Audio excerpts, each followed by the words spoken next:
Salam jemaat yang dikasih Tuhan, selamat bertemu kembali dalam kasih Tuhan. Pada malam hari yang indah ini, saya mengajak kepada semua jemaat untuk malam hari tetap mengadakan ibadah kelas meeting di rumah masing-masing. Oleh karena itu, mari kita akan bersama-sama menyatukan hati kita untuk datang kepada Tuhan. Mari kita masuk dalam hadirat Tuhan, mari kita memuji Tuhan, mari kita menyembah Tuhan. Mari kita persiapkan hati kita masing-masing.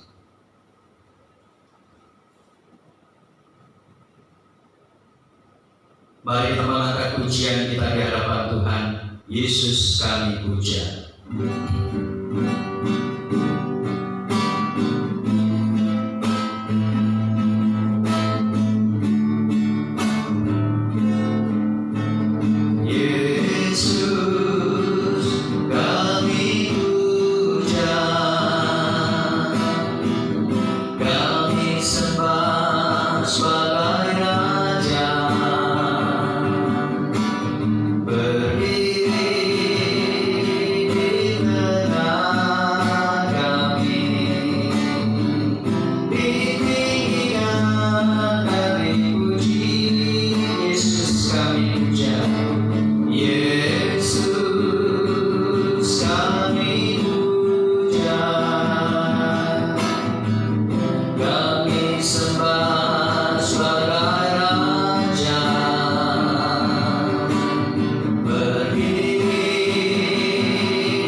Benar ya Tuhan, kami memuji dan menyembah nama-Mu Tuhan, karena Engkau yang layak untuk kami sembah, kami puji. Saat malam hari yang indah ini Tuhan, hamba-Mu bersama dengan jemaat-Mu datang di hadapan Tuhan.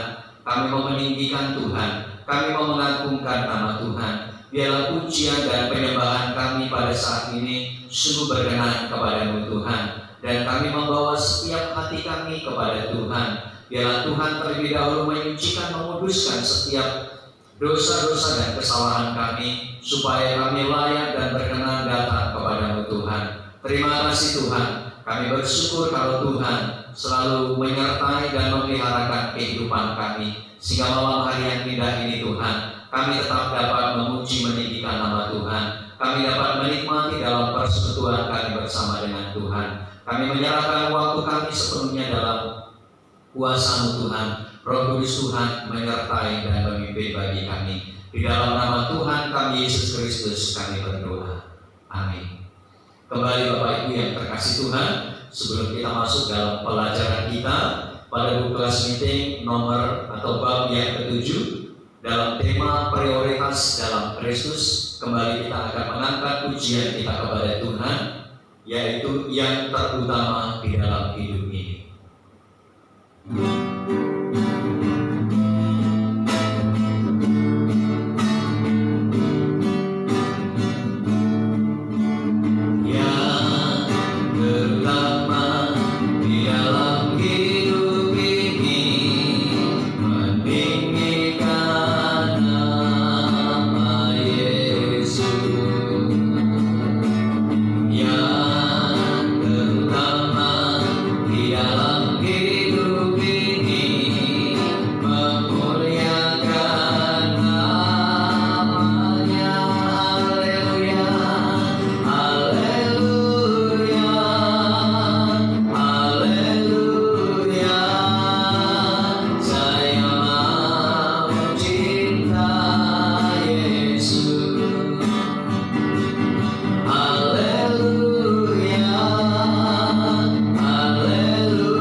Mari kita kembali bersatu dalam doa. Benar ya Tuhan, kami ingin selalu mencintai Tuhan Yesus melalui seluruh kehidupan kami. Saat ini Tuhan, kami memberikan hati kami, diri kami sepenuhnya kepada Tuhan, untuk kami datang kepada Tuhan, untuk belajar daripada firman Tuhan. Mari Tuhan Yesus, Engkau menolong bagi kami untuk mengerti dan untuk dapat menerima firman Tuhan malam hari ini menurut kebenaran-Mu Tuhan. Engkau memberkati setiap hati kami, kehidupan kami dalam kuasa Roh Kudus-Mu. Di dalam nama Tuhan kami Yesus Kristus kami berdoa. Amin. Bapak Ibu Saudaraku yang terkasih dalam Kristus Yesus, malam hari yang indah ini kita akan masuk bersama dalam pembahasan kelas meeting kita pada bab yang ke-7. Namun pada malam hari yang indah ini tentunya melalui siaran ini kita tidak dapat melaksanakan kelas meeting ini dalam kegiatan seperti biasa ketika kita akan sharing bersama. Namun malam hari yang indah ini saya akan menyampaikan firman Tuhan melalui renungan firman Tuhan. Nah Bapak Ibu yang terkasih dalam Kristus Yesus, minggu yang lalu sebagai bukti iman dalam kehidupan kita ada sebuah pertanyaan, bagaimana pengalaman saudara menggunakan talenta saudara untuk menolong orang lain? Bapak Ibu Saudara, saya tidak percaya setiap pribadi kita, maka Tuhan memberikan talenta. Bahkan talenta yang Tuhan berikan kepada kita bisa lebih daripada satu. Dan talenta itu merupakan anugerah daripada Tuhan. Dan talenta itu Tuhan berikan kepada kita menjadi suatu kelebihan bagi kita. Sehingga setiap pribadi kita akan dimampukan oleh Tuhan melakukan hal-hal yang terbaik melalui talenta kita. Apapun talenta itu, baik talenta dalam hal memimpin, talenta dalam hal mengajar, talenta dalam hal memberikan nasihat, talenta dalam berbuat kasih, talenta yang berkaitan dengan karakter kita, kebaikan kita, kesabaran kita, semuanya itu akan mampu kita lakukan. Dan saya tidak percaya ketika talenta kita mau lakukan, kita mau perbuat untuk Tuhan dan juga sesama, saya tidak percaya talenta kita akan semakin berkati oleh Tuhan. Nah Bapak Ibu yang terkasih, kita masuk dalam iman dan kehidupan. Dalam kaitannya tema kita prioritas dalam Kristus, iman dan kehidupan. Jarak pemisah antara generasi tua dan muda selalu ada pada eranya. Pada masa ini perselisihan itu semakin jauh. Orang muda selalu ikut kemajuan zaman. Generasi tua ingin menjaga tradisi mereka sehingga sering mengkritik kegiatan perubahan baru itu. Akhirnya kaum muda mengeluh gereja sepi dengan anak muda. Orang tua perlu memperluas pandangan mereka sendiri untuk mengerti kaum muda agar mereka mengerti kasih Yesus. Nah, pertanyaannya bagi kita sekalian, apakah saudara melihat perubahan zaman seperti ini? Bapak Ibu, tentu kita bersama melihat bagaimana perubahan zaman pada saat ini. Dan setiap orang hidup pada eranya atau zamannya. Kita generasi orang tua, maka kita hidup dalam generasi masa lalu. Orang tua bangga dengan aturan tradisi, dengan peraturan-peraturan, dengan tradisi yang ada di sekitar kehidupan kita. Dan tentunya kita generasi orang tua akan berusaha untuk hidup di dalam tradisi ataupun tata aturan yang berlaku di tengah-tengah kehidupan kita semuanya. Baik itu berkaitan dengan tradisi keagamaan, tradisi adat budaya, dan juga tentu tradisi-tradisi yang berkaitan dalam kehidupan bersama. Nah, kita melihat pada zaman ini juga perubahan zaman terjadi, apalagi dalam generasi anak muda kita. Kita bisa melihat begitu luar biasanya perkembangan zaman yang terjadi pada saat ini.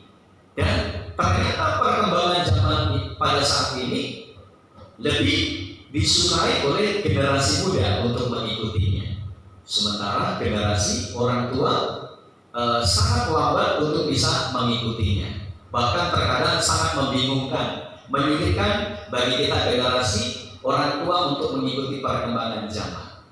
Nah, terhadap situasi yang demikian, apa yang harus atau apa yang saudara ingin lakukan? Tentu Bapak Ibu yang terkasih, kita sebagai generasi orang tua tidak bisa menutup diri dengan adanya kemajuan zaman ini. Kita sebagai orang tua juga harus membuka hati kita, pikiran kita, melihat realita yang ada, bahwa kemajuan zaman ini itu juga harus terjadi dalam kehidupan kita. Makanya dengan kemajuan zaman ini, kita sebagai orang tua juga tidak bisa menutup diri, supaya generasi orang-orang muda selalu ikut tatanan dan aturan kita sebagai generasi orang tua. Kita juga harus melihat realita kehidupan anak muda kita. Kita juga harus memikirkan generasinya. Ini saatnya generasi anak muda, bukan lagi generasi pada kita sekalian. Nah, tentunya sebagai generasi muda, kita juga harus melihat bahwa ini menjadi kesempatan bagi kehidupan anak-anak muda dengan kemajuan zaman ini, zaman modern ini, zaman postmodern ini, membuat generasi muda harus memanfaatkan dengan sebaik mungkin untuk kebaikan bagi generasimu, untuk kebaikan pribadimu, bahkan juga untuk kebaikan bagi generasi gereja. Karena gereja ke depan terletak pada kehidupan generasi muda. Jadi sebagai orang tua, kita juga harus mampu membuka hati. Kita juga harus mengkontrol, mengarahkan generasi anak muda supaya mereka tetap mampu hidup dalam zamannya ini. Nah, Bapak Ibu Saudaraku yang terkasih, apa yang dikatakan oleh firman Tuhan hari ini? Mengapa hidup manusia dihargai oleh Tuhan Allah? Nah, tentu kita akan melihat apa yang dikatakan oleh firman Tuhan. Markus pasal 3 ayat 1-6 demikian. Dalam perikop Yesus menyembuhkan orang pada hari Sabat. Saya akan membacakan. Kemudian Yesus masuk lagi ke rumah ibadat. Di situ ada seorang yang mati sebelah tangannya. Mereka mengamati Yesus kalau ia menyembuhkan orang itu pada hari Sabat, supaya mereka dapat mempersalahkan dia. Kata Yesus kepada orang yang mati sebelah tangannya itu, "Mari, berdirilah di tengah." Kemudian katanya kepada mereka, "Manakah yang diperbolehkan pada hari Sabat berbuat baik atau berbuat jahat, menyelamatkan nyawa orang atau membunuh orang. Tetapi mereka itu diam saja. Ia berduka cita karena kedegilan mereka, dan dengan marah ia memandang sekelilingnya kepada mereka. Lalu ia berkata kepada orang itu, "Ulurkanlah tanganmu." Dan ia mengulurkan tangannya, maka sembuhlah tangannya itu. Lalu keluarlah orang-orang Farisi dan segera bersekongkol dengan orang-orang Herodian untuk membunuh dia. Sedemikian pembacaan firman Tuhan. Nah, Bapak Ibu yang terkasih, mengapa hidup manusia dihargai oleh Tuhan Allah? Tentu Bapak Ibu saudaraku yang terkasih, seringkali manusia salah berpikir dan mempunyai maksud dan tujuan yang berbeda. Tetapi pentingnya dalam kehidupan kita untuk memahami, sebagaimana ada dalam ringkasan kita, seringkali maksud dan tujuan iman kekristenan salah dimengerti. Tetapi pentingnya manusia dikasih oleh Allah melalui Yesus Kristus. Yesus mempertanyakan ulang makna Sabat dalam iman. Manakah yang diperbolehkan pada hari Sabat, berbuat baik atau berbuat jahat? Kita harus menghargai hidup manusia di dalam dunia ini. Nah, Bapak Ibu saudaraku yang terkasih, kita melihat bagaimana kebenaran firman Tuhan ini mengajarkan kepada kita sekalian betapa pentingnya dan berartinya hidup yang kita miliki ini. Sehingga melalui hidup ini maka Allah akan tetap terus menunjukkan kasih-Nya. Bahkan Allah akan terus menghargai kehidupan kita sebagai manusia. Kita melihat Tuhan Yesus lebih mementingkan kepada kehidupan daripada kematian. Yesus lebih mementingkan kepada hal-hal yang baik daripada hal-hal yang jahat.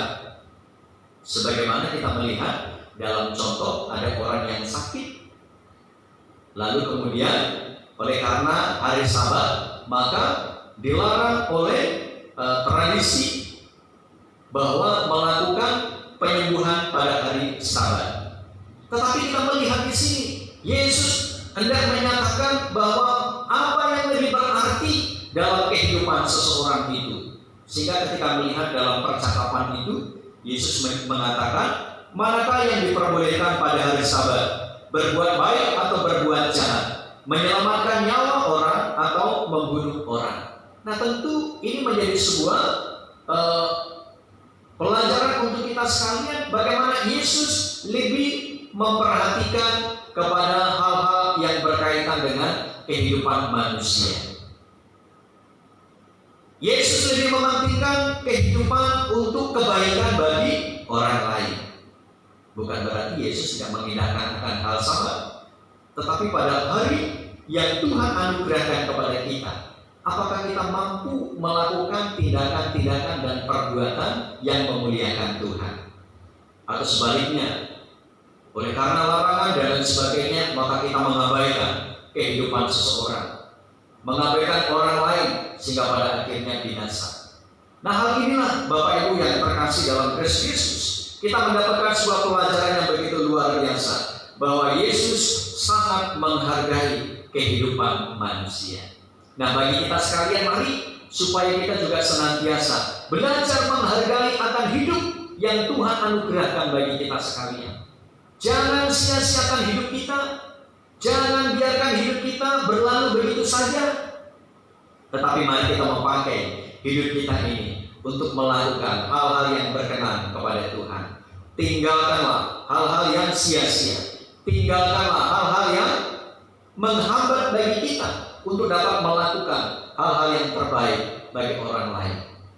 Bapak Ibu yang terkasih, mungkin di sekitar kehidupan kita juga seringkali melihat realita apa yang harus kita lakukan dalam kehidupan kita. Apakah kita harus bertindak, berbuat untuk menyelamatkan, untuk menolong orang lain, atau apakah kita mau mengabaikan orang lain, membiarkan orang lain berada dalam kesusahan, berada di dalam penderitaan. Hari ini, sebagaimana Yesus mengajarkan kepada kita sekalian, mari supaya kita juga belajar memprioritaskan Tuhan di dalam kehidupan kita. Dengan cara bagaimana?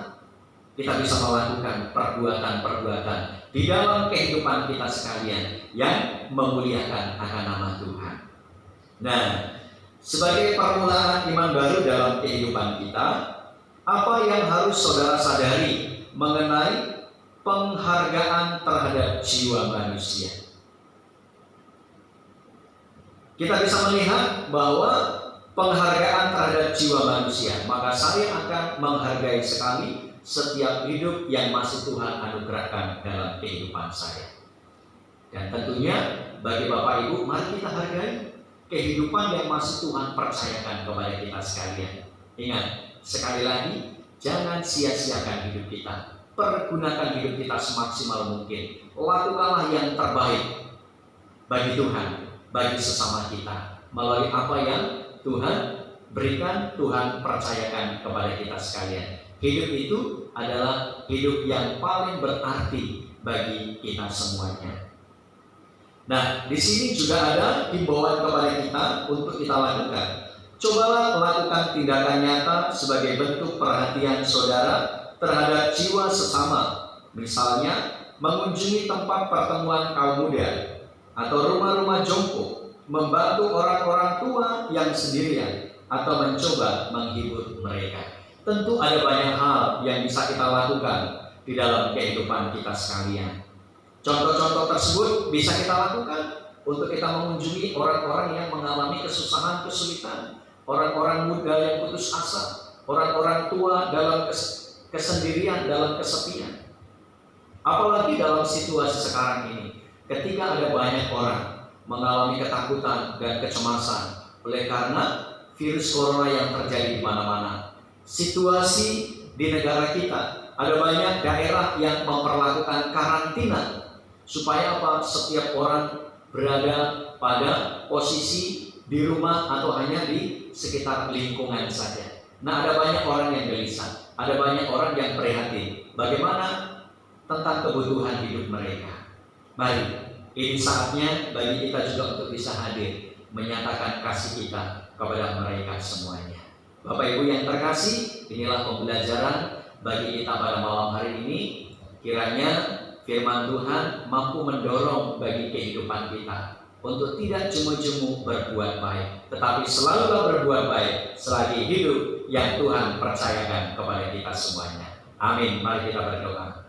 Terima kasih Bapa di surga, kami bersyukur untuk firman-Mu yang mengajarkan kami tentang teladan Tuhan Yesus mengutamakan Kristus dalam kehidupan kami. Terima kasih Tuhan, kiranya Engkau juga memampukan setiap pribadi kami melakukan perbuatan-perbuatan yang meninggikan nama Tuhan, perbuatan-perbuatan yang menyelamatkan kehidupan orang, perbuatan yang menolong orang untuk keluar dari kesusahan, keluar daripada kesulitan mereka. Pakailah kami juga Tuhan, berkatilah di dalam kehidupan kami ini Tuhan. Kami berdoa saat ini dalam situasi di tengah-tengah lingkungan kami, masyarakat kami, bahkan bangsa Indonesia yang terus berjuang untuk memerangi virus corona ini Tuhan.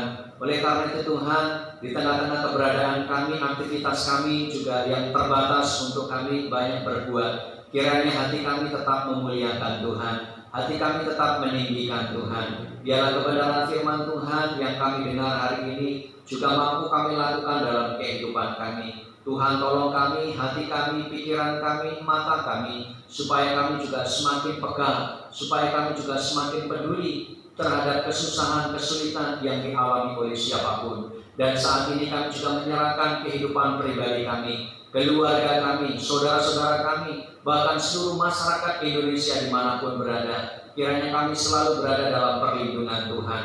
Dan kami juga berdoa untuk pemerintahan kami, pemerintah pusat, pemerintah daerah, bahkan semua aparat penegak hukum, aparat pemerintah yang saat ini berupaya bersama-sama untuk menjaga situasi kestabilan ekonomi, keamanan oleh karena virus ini Tuhan. Kami menyerahkan semuanya juga dalam perlindungan-Mu. Kami juga berdoa untuk para dokter, para medis, mereka yang berjuang di garis depan untuk memerangi virus corona ini. Tuhan, kiranya Engkau juga menjagai dan melindungi mereka. Seluruh keluarga mereka juga senantiasa menantikan untuk perlindungan dan keselamatan terjadi dalam kehidupan mereka. Dan kami rindu orang-orang yang berada dalam penderitaan ini Engkau juga boleh sembuhkan, Tuhan juga pulihkan, sehingga bangsa kami juga boleh keluar dari virus corona ini, sehingga kami kembali mengalami kehidupan yang sebagaimana dapat kami lakukan. Terima kasih Tuhan, terima kasih. Kami mengucap syukur kepada Tuhan, Engkau sertai dan Engkau juga mencukupkan untuk segala kebutuhan-kebutuhan dalam keluarga kami masing-masing. Terima kasih Bapa. Inilah doa kami, terpujilah Engkau Bapa, di dalam nama Tuhan kami Yesus Kristus yang juga telah mengajar kami berdoa. Bapa kami yang di surga, dikuduskanlah namamu, datanglah kerajaan-Mu, jadilah kehendak-Mu di bumi seperti di surga. Berikanlah kami pada hari ini makanan kami yang secukupnya, dan ampunilah kami akan kesalahan kami, seperti kami sudah mengampuni orang bersalah kepada kami. Dan janganlah bawa kami ke dalam pencobaan, tetapi lepaskanlah kami daripada yang jahat. Karena Engkau yang punya kerajaan dan kuasa dan kemuliaan sampai selama-lamanya. Amin. Bapa, terima kasih. Bapa, terima kasih.